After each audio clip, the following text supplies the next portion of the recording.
CM योगी के dream project film city को मंजूरी मिल गई है। मॉडर्न फिल्म सिटी के प्रोजेक्ट को शासन से मंजूरी मिल गई है। यमुना प्राधिकरण क्षेत्र के सेक्टर 21 में फिल्म सिटी बनाई जाएगी और 1000 एकड़ में 17,000 करोड़ की लागत से फिल्म सिटी का निर्माण होगा। तो सीएम योगी का ड्रीम प्रोजेक्ट है और आधुनिक फिल्म सिटी प्रोजेक्ट को शासन से मंजूरी मिल गई है। मॉडर्न फिल्म सिटी के प्रोजेक्ट को शासन से मंजूरी मिल गई।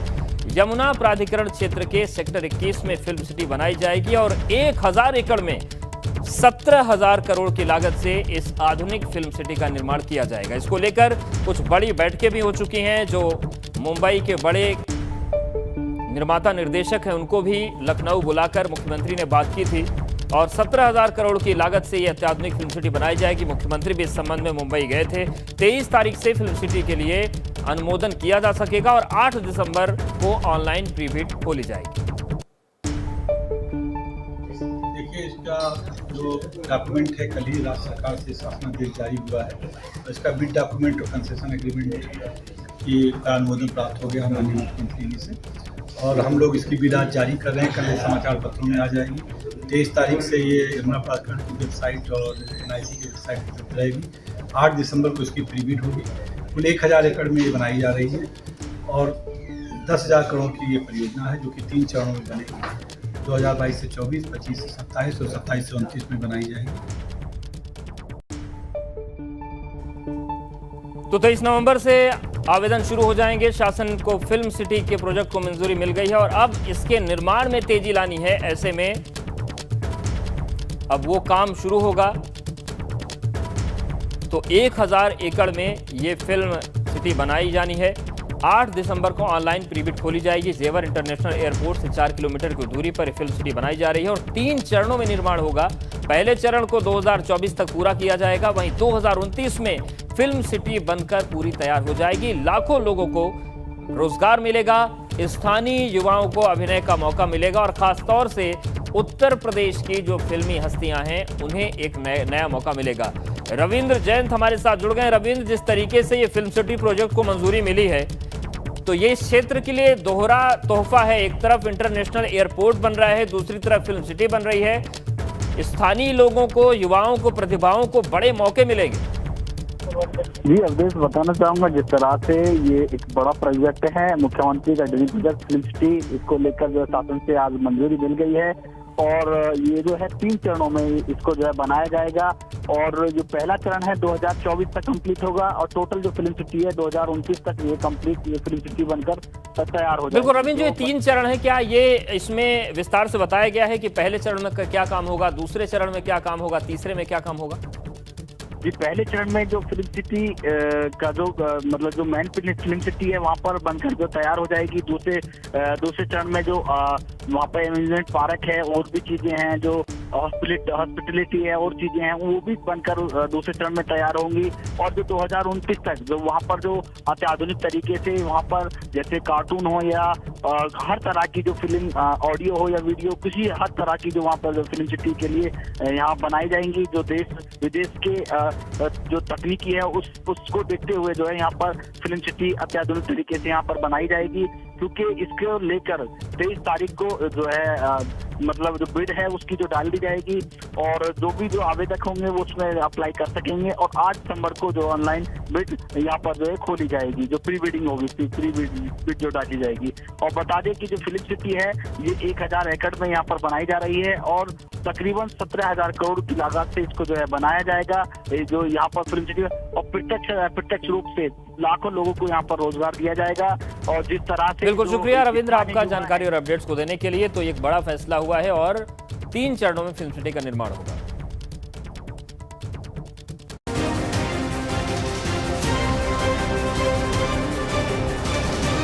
विजय तिलक।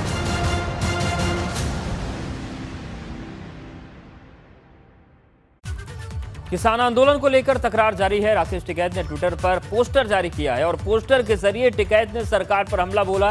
पोस्टर में लिखा गया है MSP नहीं तो आंदोलन वहीं। राकेश टिकैत ने कहा कि सरकार द्वारा जिन कृषि सुधारों की बात कही जा रही है वो नकली और बनावटी हैं।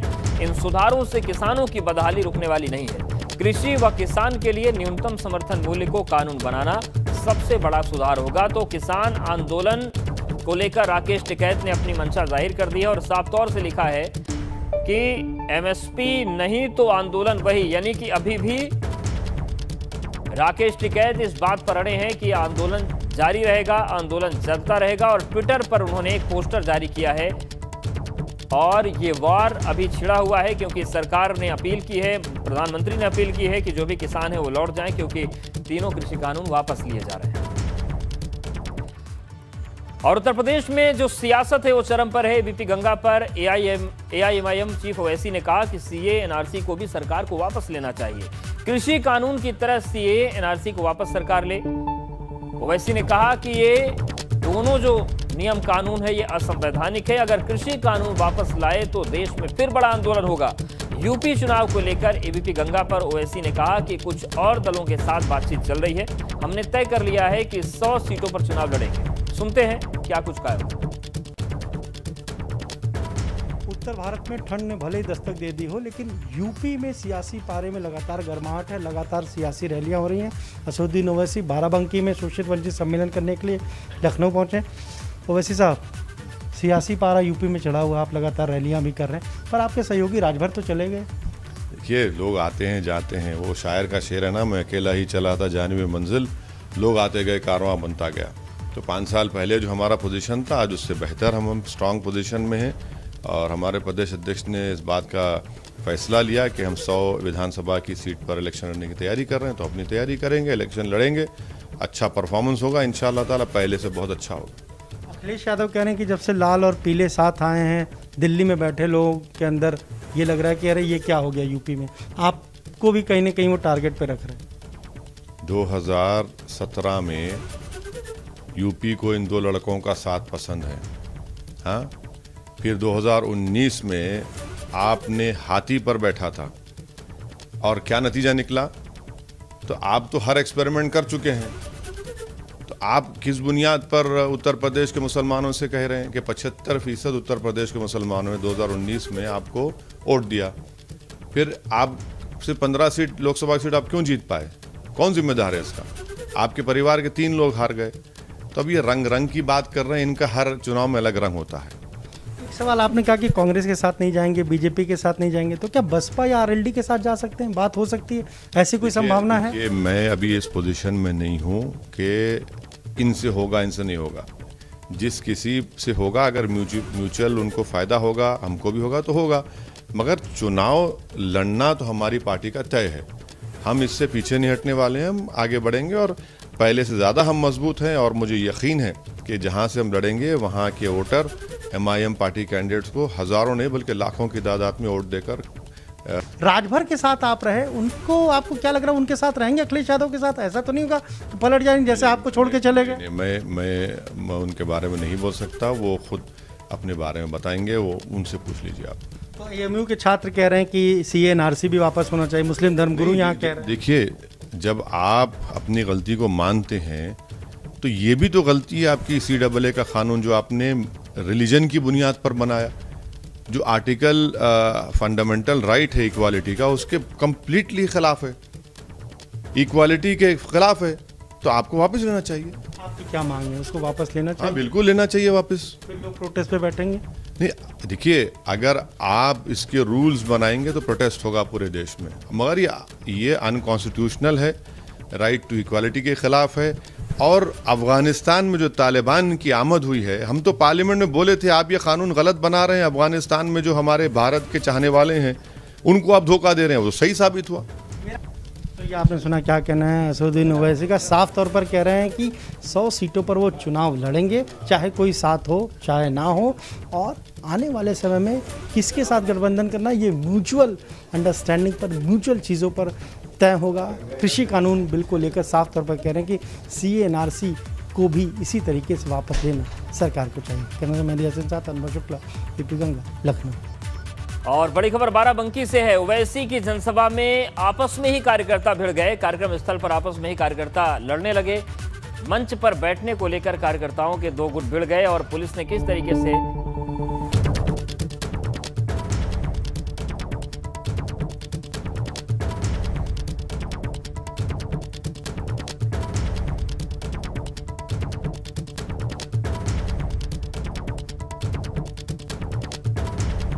तो वैसी की जनसभा थी और बड़ी मुश्किल से इस मामले को शांत कराया गया। सिरौली गौसपुर तहसील के रामपुर में ये जनसभा हो रही थी।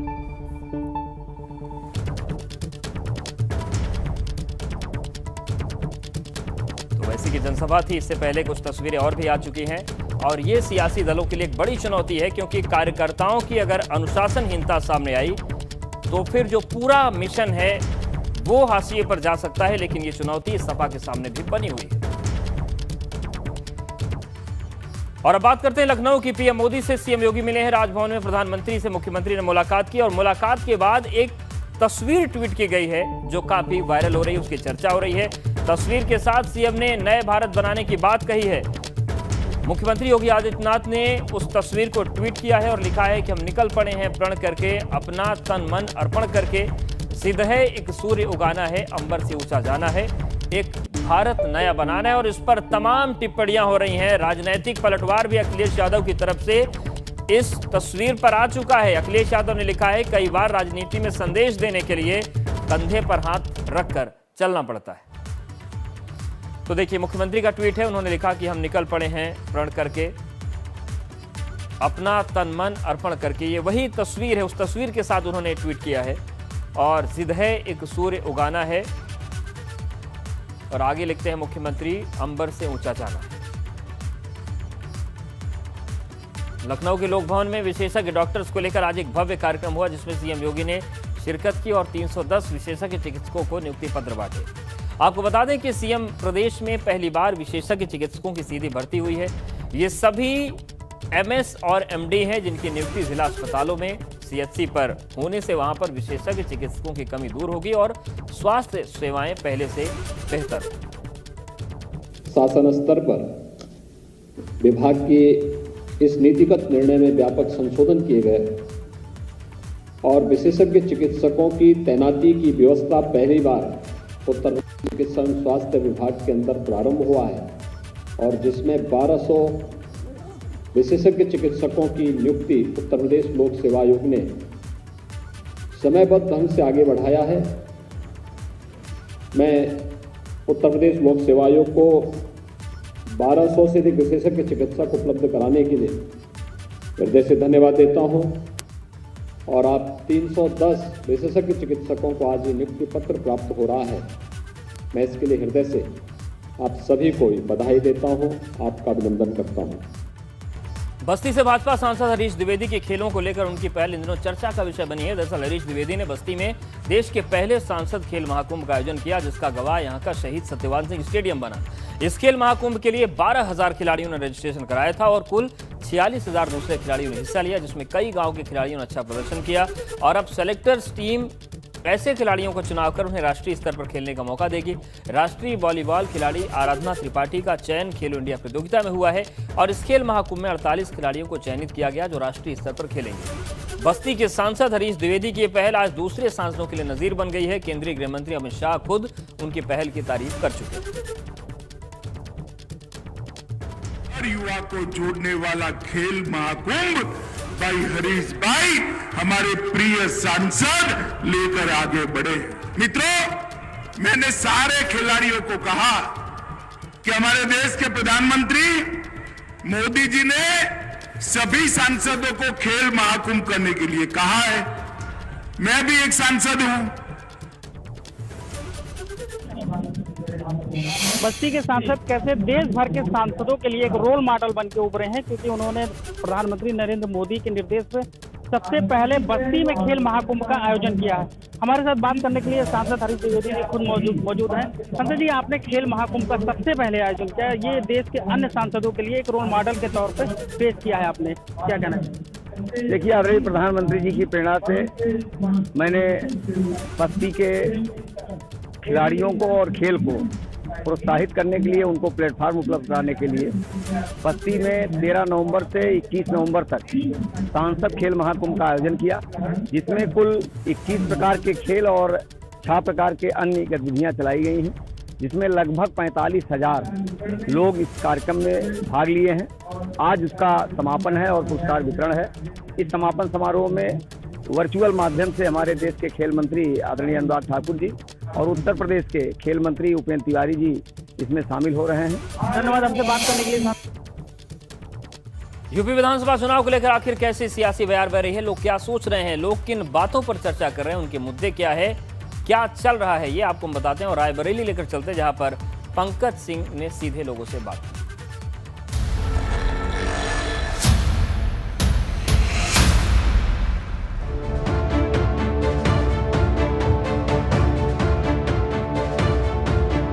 नमस्कार, मैं हूं पंकज सिंह।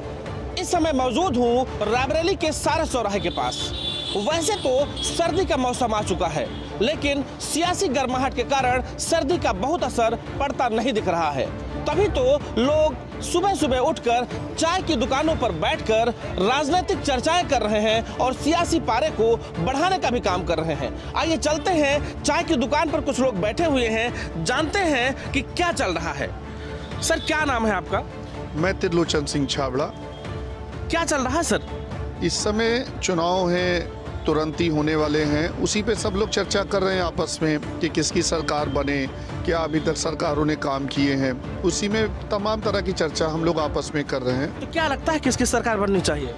देखिए, सरकार तो हर इंसान यही चाह रहा है अच्छी में होनी चाहिए, और जो पहले थी वो भी अच्छी है, उससे पहले जो थी वो भी बहुत अच्छी थी, पर अब कुछ नया चेहरा चाह रहे हैं लोग और चाह रहे हैं कि कुछ नया हो। सर, क्या नाम है आपका? अतुल कुमार। क्या चल रहा है? बस इस समय माहौल चुनावी है, चुनावी चर्चा चलते कहीं बैठ जाए, चुनाव के बारे में चल रहा है, लेकिन हम किसी व्यक्तिगत पार्टी के बारे में नहीं कहेंगे, ना किसी का मैं समर्थक हूँ। सीधी बात यह है कि अब की बार व्यक्तिगत और लोकल स्थानीय चेहरा देखा जाएगा, कौन काम कर सकता है, स्थानीय कार्यों को महत्व दिया जाएगा, शहर में कहाँ कौन विकास कर सकता है। जो पुराने चेहरे जो सिर्फ प्रोफेशनल हो चुके हैं राजनीति में, सिर्फ आते हो कमा खा के चले जाते हैं, क्या आते हैं और जात और धर्म के नाम पे वोट लेते हैं। सर, किसकी सरकार बनेगी? सरकार किसी की बने, लेकिन हम तो स्थानीय चेहरे पर ध्यान देंगे। क्या आते हैं सरकार भाजपा और सपा की ही इस बार, दोनों में कोई भी बन सकती है। क्या आते हैं? सर, चाय की चुस्कियां ले रहे हैं आप लोग बढ़िया चर्चा कर रहे हैं। सर्दी के मौसम में भी आपने सियासी पारा को गर्म कर दिया है। क्या चल रहा है इस समय? देखिए, इस समय बहुत जन आक्रोश है और कोई भी सेक्टर संतुष्ट नहीं है। कोरोना काल था और मैं चूँकि एजुकेशन में रहा और मैंने देखा कोरोना काल में स्कूल बंद थे, स्कूलों का अधिग्रहण किया गया, L1 हॉस्पिटल बनाए गए, और उस दौरान जो बिजली का बिल आया वो बिल तक जो है स्कूल प्रबंधकों को देना पड़ा। जो प्राइवेट टीचर्स हैं उन पर कोई ध्यान वर्तमान सरकार ने नहीं दिया। क्या चल रहा है इस समय? समाजवादी की लहर चल रही है, भाजपा की नहीं। इसलिए किसान तो परेशान है। जानवर जो है, धान हो नहीं रहा, सारा धान जो किसान वो जानवर चल रहे हैं, और रात में सब किसान खेत में रहते हैं, तो कौन किसान वोट देगा जो रात में खेत में रहे, जबकि घर में रहना चाहिए। बहुत ज़्यादा विरोध है, इसलिए कि ये शहर में रहते हैं, गांव में इन्होंने नहीं देखा। गांव में जाइए आप, किसान जानवरों से परेशान है, खाद को लेकर के परेशान है। दाम तो नहीं बढ़ा, लेकिन खाद की मात्रा कम कर दी। समस्याएं ज़्यादा हैं किसानों को लेकर। सर, क्या नाम है? बुद्धिराम पासी। सर, आपको क्या लगता है? आप तो गांव से लगते हैं, क्या लगता है कि क्या चल रहा है इस समय? गांव में तो इस गवर्नमेंट में बहुत आदमी परेशान है, खास तौर से जानवर को लेकर के। रात में सब लोग तो किसकी सरकार आनी चाहिए? हमारे समझ से तो समाजवादी पार्टी की सरकार आए। सपा की लहर चल रही है। इस गवर्नमेंट से मौजूदा जनता त्रस्त है। गाँव में युवा खास करके परेशान, कोई वैकेंसी नहीं, कोई रोजगार नहीं। और तो लोग थे, जो युवा भी थे, जो गांव से भी थे, जो बुजुर्ग भी थे, जो पढ़े लिखे, सभी लोग यहाँ पर सियासी चर्चाएं कर रहे थे और सियासी पारा काफ़ी इन्होंने चढ़ा रखा है। कोई समाजवादी पार्टी की बात करता है, तो कोई मोदी योगी के अच्छे कामों की बात करता है, तो ढेर सारी